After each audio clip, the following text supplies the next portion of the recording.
আল্লাহ পাক আমাদেরকে যে নিয়ামত দিয়েছেন, সেই নিয়ামত গুলোর প্রতিটি নিয়ামতের কথা স্মরণ করে আমরা এক একবার আলহামদুলিল্লাহ বলা উচিত।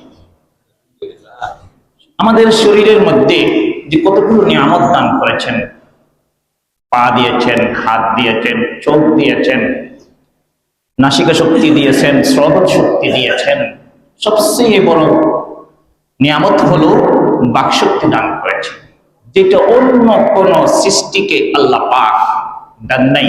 সেই বাকশক্তি, কথা বলার শক্তি আল্লাহ পাক মানব জাতিকে দান করেছেন। এবং আর সবচেয়ে বড় নিয়ামত হলো আল্লাহ পাক মেহেরবানি করে আমাদেরকে মুসলমানের ঘরে জন্মগ্রহণ করেছেন। ইচ্ছে করলে আল্লাহ পাক পারতো আমাদেরকে খ্রিস্টানদের ঘরে জন্মগ্রহণ করাইতে, ইহুদিদের ঘরে জন্মগ্রহণ করাইতে, কাফের মুশরিকদের ঘরে জন্মগ্রহণ করতে, কিন্তু দয়া করে আল্লাহ পাক আমাদেরকে মুসলমানের ঘরে জন্মগ্রহণ করেছেন। এবং আহলে সুন্নাহ ওয়াল জামাতের বিশ্বাসী ঘরে আল্লাহ পাক আমাদেরকে জন্মগ্রহণ করেছেন। এগুলো প্রত্যেকটা নিয়ামতের শুকরিয়া স্বরূপ, প্রত্যেকটা নিয়ামত উল্লেখ করে করে এক একবার আলহামদুলিল্লাহ আলহামদুলিল্লাহ বলা, এটা প্রত্যেকটা মুমিনের জন্য কর্তব্য। আপনি একবার আলহামদুলিল্লাহ পড়লে আল্লাহ পাক আপনার জন্য 3টি বড় বড় পুরস্কারের কথা ঘোষণা করেছেন। একটি হলো, একবার আপনি আলহামদুলিল্লাহ পড়বেন, আসমান এবং জমিনের মধ্যে যত ফাঁকা জায়গা আছে সবগুলো সওয়াব দিয়ে আল্লাহ পাক আপনার আমলনামায় সওয়াব দিয়ে ভরপুর করে দেবেন। দ্বিতীয় পুরস্কারের কথা হলো, আল্লাহ নবী বলতেছেন, একবার যদি আলহামদুলিল্লাহ পড়ে যেই নিয়ামতের বিপরীত আপনি আলহামদুলিল্লাহ পড়েছেন, সেই নিয়ামতকে আল্লাহ পাক বাড়িয়ে দিবেন। সুবহানাল্লাহ। তৃতীয় পুরস্কারের কথা বলেছেন, আলহামদুলিল্লাহ শরীফ পড়লে রব্বুল আলামিন বলতেছেন, বিশ্বনবী সাল্লাল্লাহু আলাইহি ওয়াসাল্লাম বলতেছেন যে একবার আলহামদুলিল্লাহ পড়বে, তার এলাকা, তার পরিবারের, তার আপনজনরা সবাই তাকে মহব্বত করবেন, সবার অন্তরের মধ্যে তার প্রতি মহব্বত আল্লাহ পাক ঢেলে দিবেন। সুবহানাল্লাহ। আপনি দেখেন এই 3টি পুরস্কার একবার আলহামদুলিল্লাহ শরীফ আলহামদুলিল্লাহ বলার কারণে এই 3টি পুরস্কারের আপনি অধিকারী হচ্ছেন।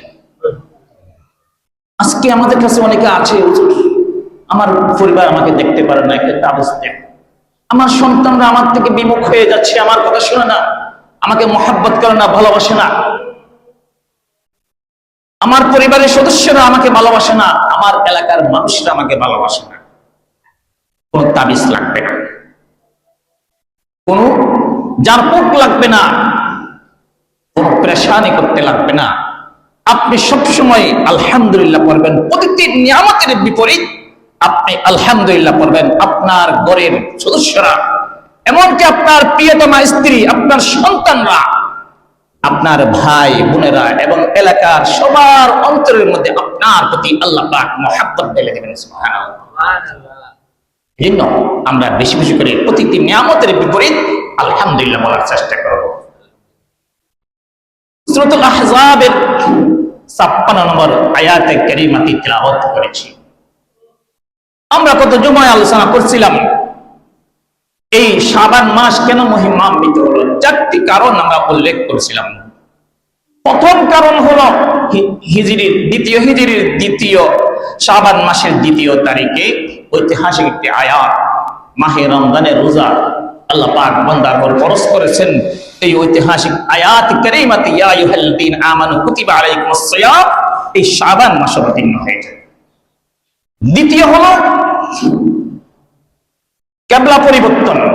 قد نرى تقلب وجهك في السماء فلنولينك قبلة ترضاها فول وجهك شطر المسجد الحرام। এই কিবলা পরিবর্তন একটি ঐতিহাসিক একটি ঘটনা।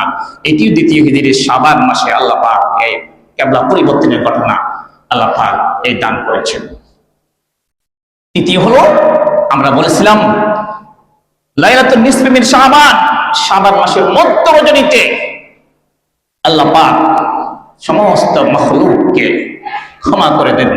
ইয়াগফিরু লিজামিই খালকিহি, আল্লাহ পাক বলেছেন আমি সমস্ত মখলুককে আমি ক্ষমা করে দিই, ইল্লা লিমুশরিকিন আও লিমুসাহিরিন, একমাত্র মুশরিক এবং বিদ্বেষকারী, বিদ্বেষ পোষণকারী, হিংসাকারী, হিংসুকদেরকে, এই দুই শ্রেণীর মানুষরা শাবান মাসের 15 তারিখ 14 তারিখ রজনীতে আল্লাহ পাক সবাইকে ক্ষমা করে দেন। এই শাবান মাসের কারণে, অর্থাৎ শাবান মাসের মধ্য রজনীর কারণে এই মাসটি মহিমান্বিত।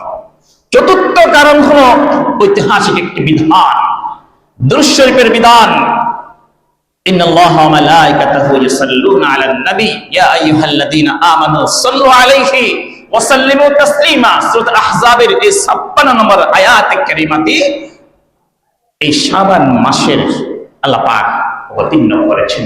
এই জন্য শাবান মাস এই 4টি কারণে মহিমান্বিত হয়েছেন। আজকে আমরা সংক্ষিপ্ত সময়ের মধ্যে আলোচনা করব যে আল্লাহ পাক এমন একটি বিধান তার বান্দাদের উপর ফরজ করেছেন, যেটা দুরূদ শরীফের বিধান, যে বিধান এর মধ্যে আল্লাহ পাক নিজেই স্বয়ং শরীক থাকেন, সুবহানাল্লাহ, এবং তার ফেরেশতারা শরীক আছেন। এমন একটি বিধান, এমন একটি ইবাদতের কথা আল্লাহ পাক তার বান্দাদের উপর ফরজ করেছেন।